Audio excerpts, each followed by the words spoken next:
Today I want to share with you a great solution from the folks at Bona to quickly clean your hardwood floors.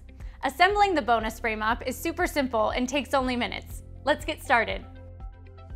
First, set the mop base down with the Bona logo facing forward.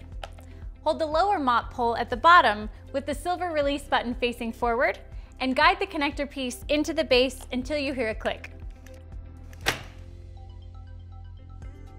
Next, insert the upper spray mop handle into the lower pole by aligning the similar profiles and pushing together until you hear a click. The Bona Spray Mop comes with a microfiber cleaning pad that is both reusable and washable. To attach, simply lay the pad on the ground with the Bona logo printing facing up, then place the mop base squarely on top of it. To remove, peel off slowly from one of the corners. Lastly, let's attach the refillable cleaning liquid cartridge. Remove the cap from the cartridge and insert the cartridge into the holder until you hear a click. To remove the cartridge, just press the silver release button and pull straight up. The cartridge can be filled with any of your favorite Bona floor cleaners.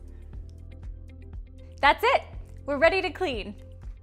Bona has designed the mop to ensure you get a fine mist every time, so your floors don't get oversaturated. A feature I love is the extra large base plate for quicker cleaning. Thank you so much for stopping by, and I hope you enjoy your Bona Spray Mop. For more information on this and other Bona products, visit Bona.com.